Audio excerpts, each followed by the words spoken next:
عملی کردار د تر کومه پورې نه وي ادا کړی نو د مو یقین نرسي چې امن راشي. نن د موږ بچي د لوږې مري نو چې د مو دپاره څوک خبره وکړي چې موږ دا خلک په پوره امنه طریقه راولو په هغې باندې دغه دور تور لګي. مخکې ته د امن دپاره عملي کردار ادا کوې نو د خپلې دغې کوپړې نه به شهنشاه صاحب ته تېرېږي. راځي چې درته وایي د امن مرچونو کېدو نه باوجود حالات چې کوم دي نور هم څخه خرابېږي په همغه ورځ واقع وشي نو ته څه ګڼې چې دغه وجه څه کېدای شي؟ چې کوم سوال دې وکړو دا ډېر مهم دی او د یوې خبرې معذرت چې دا به زه په تفصیل خبره کوم ټایم به لګي. یو خو لنډ مثال به زه درکړم د متل په شکل کې چې مو د مشرانو خولې نه اورېدلي دي چې د پښتنو یوه کمزورتیا ضرور شته. پښتانه چې کوم دي هغه لنډ مثال یې دا دی چې لو وکړي لکه د غنمو لو شو د جوارو لو شولو او ګېډې ترې نه بل څوک وکړي. نو دغه شونتې موږ د امن مارچ چې کوم دی ګوره یوه هغه هم جوړه شوې وه په مو پورې چې عبدالرزاق د تیرو د مارچ مخالفت کړی بلکې مو د تیرو د مارچ مخالفت نه یې کړی چې د امن کور کېږي مو کرکون یې په سر کې وي زه یې په سر کې وم خو تیرو لا مو په خپله صرف تګ نه و کړی د څه مصروفیاتو د وجې خو په تیرو کې چې په سټیج باندې کوم هغه شوي وه مو د هغې خفګان اظهار کړی و خو بس خلک دي مخالفت په هغه کې کنورټ کړله. همدغه شونتې چې تو کومه خبره وکړه چې امن مرچونه کېږي او امن ارچي نه په دا کې شهنشاه صاحب مو مخکې په دا باندې یوه ډېره تفصیلي انټرویو کړې وه او په هغه کې نیم په نیمه خلکو بد منلې وه. عملي کردار د تر کومه پورې نه وي ادا کړی نو د مو یقین نرسي چې امن راشي. مخکې ته د امن دپاره عملي کردار ادا کوې نو د خپلې دغې کوپړې نه به شهنشاه صاحب ته تېرېږي. خو که عملي کردار څوک ادا کوي د نن نه کول یا څه میاشتې وړاندې موږ یو د قبایل یا د خیبر قومي اتحاد جرګې په نومه یو هغه پروګرام راون کړی و چې په هغه کې موږ دوه درې قسمه ایجنډا وه چې یاره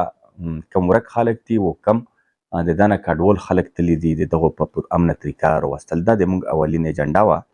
خو په هغه کې د بدقسمتۍ وجه وه چې هغه له موږ عملي شکل ورکړی و. په عملي شکل کې د موږ صرف کې د کمبار قوم یو ستر مشر تکړه مشر منصف حاجي صاحب هم شهید شولو او بیا د ټیم سره موږ هغه شی پرېښی نه و تقریبا چې داسې به ته وایم چې مو لطیف لالا ډېر په ښه طریقه باندې و د خپل سرونو نه ورته تېر شوي وو خو موږ هغه شی په اډه لګولو الله ورته وسیله کړي وو.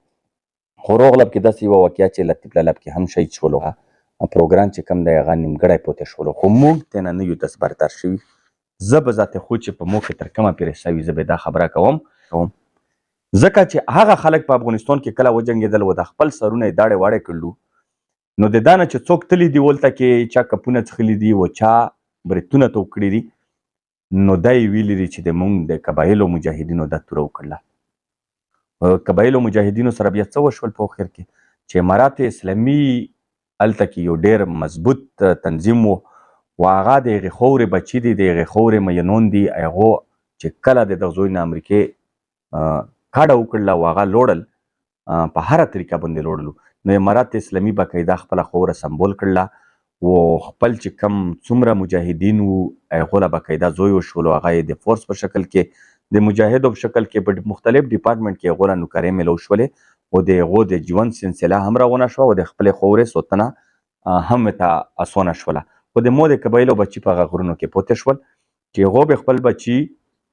یا په مال غنیمت باندې سوتلو چې کم مال غنیمت دو به کم شکست چاله ورکولو او ډېر په تکلیف سره به خپل بچي سوتل هغه مال غنیمت هم اوس لوړلو هغه امارات اسلامي چې کم هیلپ یې ورسره کولو هغه هم ځان له یو هغه جوړ شو ګورنمنټ جوړ شولو. مو د قبایلو بچي به څه کوي دا یې چا په لوس کې ولته کستریږي دا به څو پیړۍ تر اوسه پورې خو تقریبا د دویمه پیړۍ ده چې چا لمسي وشول چا بچي وشول هغه نوجوانان شول هغه د چا په لوس کې نوجوانان شول هغو په کومه مدرسه یا په کم کالج کې سبق وویلو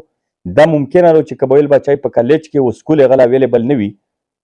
نو هغه بچی به موږ د ظالم قوتونو نه د بهري قوتونو د فورمولې نه بچ شي په ول لکر نه بچ شي چې تر څو پورې هغه له تعلیم اویلیبل نه وي ښه ماحول هغه په غرونو کې اوسېږي وږي تږي دي. لاس کسان د خیبر په سطح په قبایلي سطح باندې لاس کسان غونډ شي او عملي کردار د اوچت کې ولور دي شي دغه ریاست له و دغه ګورنمنټ له د کینې چې مو په افغانستان کې بچي دي هغه په پردي لوسونو کې لویږي هغه د تعلیم نه محرومه دي هغه د رزق په تلاش کې دي دا مولا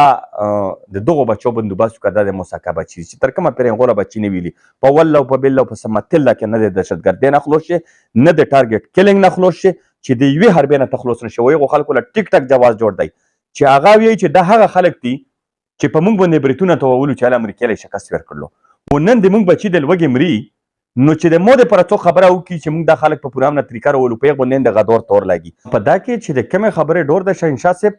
د مونږ چې کوم مشرون دي د مونږ کوم نمایندګان دي د مونږ کوم ذمهور خلک دي په هغو کې دومره جست نشته چې هغه اوچت شي او ګورنمنټ له کینی او یا هغو ادارو له کینی چې د چا په لوس کې دا کنټرول د هغې زه به ته ذمهوري کوم زه به په سر کې راونم که زه کې جیل له درومم او که مو باندې څوک دمکا کوي او که په مو باندې څوک ټارګټ کلینګ کوي بیا به سره دا خبره کوم که څوک د مو د هغې غرور طالب نه ډورېږي چې هغه په افغانستان کې ناستی د کوپېلې په سر کې به زه وم